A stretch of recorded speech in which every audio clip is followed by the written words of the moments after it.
رحمت والے نبی صلی اللہ تعالی علیہ وسلم نے جب سیدہ فاطمہ کا نکاح ہوا، نکاح کرنے کے بعد آپ کو رخصت فرمایا، کان میں فرما دیا اے فاطمہ دیکھنا میں نے تجھے زہد و تقوی دیا، میں نے تجھے پرہیزگاری دی، میں نے تجھے شرم و حیا کا زیور دیا، اے میری فاطمہ کبھی اپنے شوہر علی سے دنیا کا سوال نہ کریو۔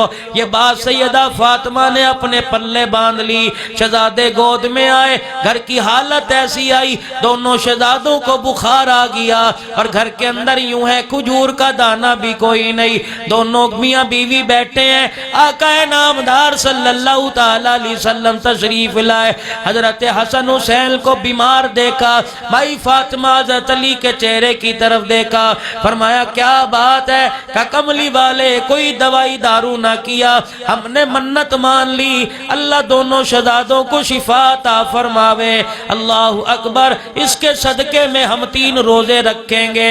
اس کا اللہ غنی امام الانبیاء صلی اللہ علیہ وسلم مسکرائے، آپ نے فرمایا بڑی اچھی نیت کی ہے، اللہ پاک نے دونوں کو شفا عطا فرما دی۔ قصہ مختصر ہے، میاں بیوی نے اپنی منت کو پورا کرنا چاہا، سیدہ فاطمہ حضرت علی نے روزہ رکھ لیا، افطاری کا وقت قریب تھا، آپ نے سیدہ سے فرمایا کچھ کھانے کو ہے کہ نہیں؟ حضرت علی کو کہنے لگی اللہ تیرا بھلا کرے، اگر کچھ لے کے آتا تو پکا لیتی، تجھے تو پتہ ہے ہمارے گھر کے اندر کچھ نہیں۔ حضرت علی شمون یہودی کے پاس چلے گئے، روئی لے کے آئے، سیدہ فاطمہ الزہرا کو دی کہ اس کو صاف کر، سیدہ فاطمہ الزہرا نے روئی صاف کی، حضرت علی صاف روئی شمون یہودی کے پاس لے گئے اور اس نے 3 روٹیوں جتنا آٹا دیا، اما فاطمہ نے گوندا روٹی پکائی، افطاری کا وقت ہے، دسترخوان لگایا۔ اسی دن بدر کے قیدی آزاد ہوئے تھے، ایک قیدی اسی گلی میں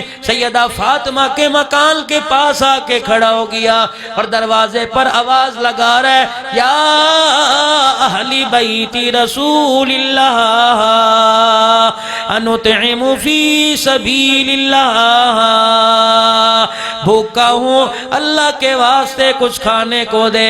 اندر سے آواز آئی اللہ تیرا بھلا کرے، کس دروازے کی کنڈی بجا دی؟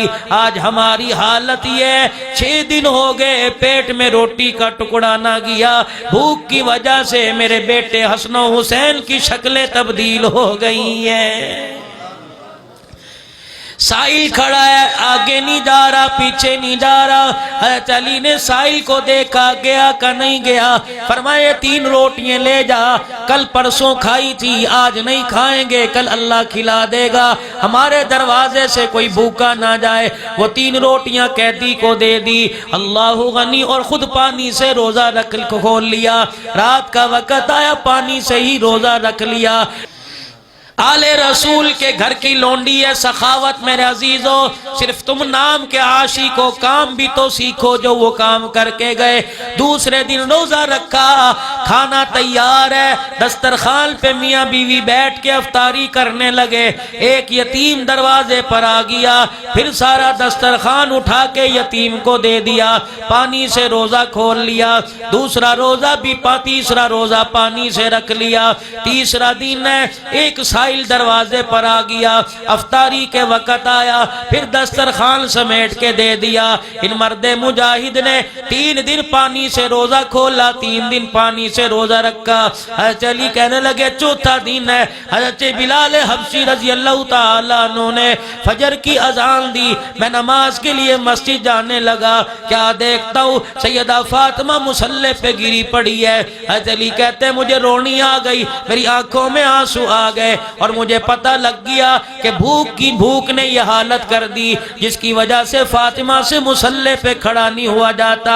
مارے شرم کے میں نے سیدہ فاطمہ سے نہیں پوچھا کیا حال ہے، گھر سے باہر نکل کے کھڑا ہو گیا، اور باہر نکل کے کھڑا ہو گیا، مسجد میں اس لیے نہیں جاتا، رحمت والے نبی داخل ہوتے ہی پوچھ لیں گے میری فاطمہ کا کیا حال ہے، میں کیا جواب دوں، بھوک کی وجہ سے مصلی پہ پڑی ہے۔ حضور فرمائیں گے علی میری بیٹی کو تو ایک روٹی بھی نہیں دے سکتا، نہ مارے شرم کے مسجد جاتے ہیں، نہ گھر سیدہ فاطمہ کا کے حال پوچھتے ہیں، بڑی مشکل سے مارے شرم کے چپکے سے مسجد میں گئے، پیچھے سب میں کھڑے ہو کے نماز پڑھ کے آ گئے اور دروازے کے باہر آ کے کھڑے ہو گئے کہ اندر جا کے کیا کروں گا، کیا سوال کروں گا، کیا جواب دوں گا۔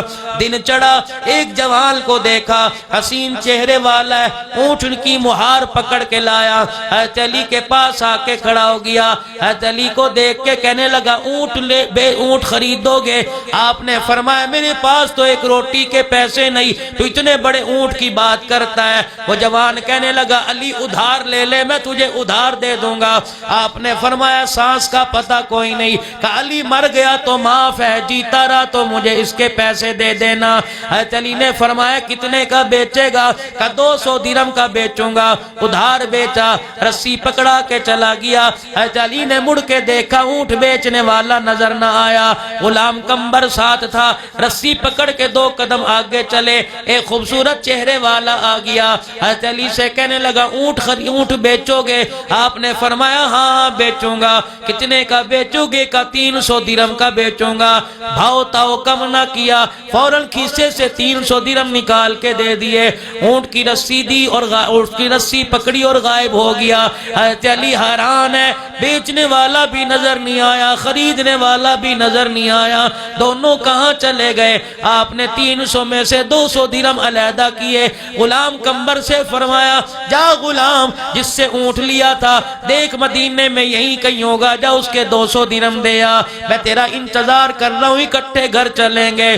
شام تک کافی دیر تک غلام سارے مدینے کی گلیاں چھان مار آیا، کہیں اونٹ بیچنے والا نظر نہیں آیا۔ حضرت علی کے ہاتھ پہ لا کے 200 درہم رکھ دیے، اے علی اونٹ بیچنے والے کا پتہ کوئی نہیں، 200 درہم ایک ہاتھ میں، 100 درہم ایک ہاتھ میں، آسمان کی طرف دیکھ کے سوچ رہے ہیں اے اللہ پہلے تو بھوک کی فکر تھی، اب ادھار کی فکر ہے، اے اللہ کیا کروں؟ دبے قدموں سے لڑکھڑاتے قدموں سے گھر کی طرف جا رہے ہیں، اور گھر کے باہر کھڑے ہو کے اندر سے کچھ آواز محسوس ہوئی، ایسے لگا جیسے حضور اپنی بیٹی سے باتیں کر رہے ہیں۔ حضرت علی اندر داخل ہوئے، حجرے کا پردہ ہٹایا، دیکھتے کیا ہے، ادھر اپنی بیٹی کو بٹھا رکھا ہے اور ساتھ بیٹھے ہیں، اتنا مسکرا رہے ہیں اور باتیں کر رہے ہیں۔ حضرت علی حیران ہوئے، کہاں فاطمہ مصلی پہ بھوک کی وجہ سے گری پڑی تھی اور کہاں باپ سے مسکرا کر باتیں کر رہی ہے۔ حضرت علی کہنے لگے میں حجرے کا دروازہ پردہ کھول کے کھڑا ہو گیا، مسکراتے ہوئے حضور نے میری طرف نگاہ کی اور فرمانے لگے اے علی اونٹ کا قصہ تو بتائے گا یا میں محمد کی زبان سے سنے گا؟ حضرت علی کہنے لگے میرے پیروں سے زمین نکل گئی، میں نے کہا آقا آپ کو کیسے پتہ لگا اونٹ بیچنے والا خریدنے والا کون تھا اور اونٹ کو آگے بیچنے والا کون تھا؟ رحمت والے نبی کی آنکھوں میں آنسو آ گئے، فرمایا علی تو نے تو مجھے کچھ نہیں بتایا، تیرے گھر کا کیا حال ہے؟ اللہ کے حکم سے جبرائیل ایک ایک پل کی مجھے خبر دے کے چلا گیا، اے علی تجھے کیا پتا جس وقت تو اور تیری بیوی افطاری کرنے لگے تھے قیدی آیا تھا، سارا دسترخوان سمیٹ کے دے دیا، علی میں نہیں دیکھ رہا میرا اللہ دیکھ رہا تھا، علی میں تجھے کیا بتاؤں تیل دل کے فاقے نے میری فاطمہ کو مصلی پہ گرا دیا، اے علی میں نہیں دیکھ رہا میرا اللہ دیکھ رہا تھا، اے علی تجھے کیا بتاؤں فجر کی نماز کے وقت تو دروازے پہ کھڑا مسجد میں نہیں آ رہا تھا تاکہ میرا سامنا نہ کرے، علی میں تجھے نہیں دیکھ رہا میرا اللہ تجھے دیکھ رہا تھا۔ اللہ اکبر، جب میری فاطمہ قرآن پڑھتے بھوک کی وجہ سے مصلی پہ گری تھی اللہ کی رحمت کو بھی جوش آ گیا تھا، علی تجھے بتاؤں اونٹ بیچنے والا کون تھا، اونٹ خریدنے والا کون تھا؟ عام کتاب نہیں پڑھ رہا، مدارج نبوہ پڑھنا ہو میرے عزیزوں۔ فرمایا علی تجھے کیا پتا اونٹ بیچنے والا جبرائیل تھا، اونٹ خریدنے والا اسرافیل تھا، جو تیرا اونٹ جنت سے لا کے تیرے ہاتھ پہ بیچ کے چلا گیا اور اسرافیل تیرا اونٹ تیرے سے خرید کے واپس جنت کے اندر چھوڑ کے چلا گیا۔ يا من عصيت الله يوما غافلا فنسيت أن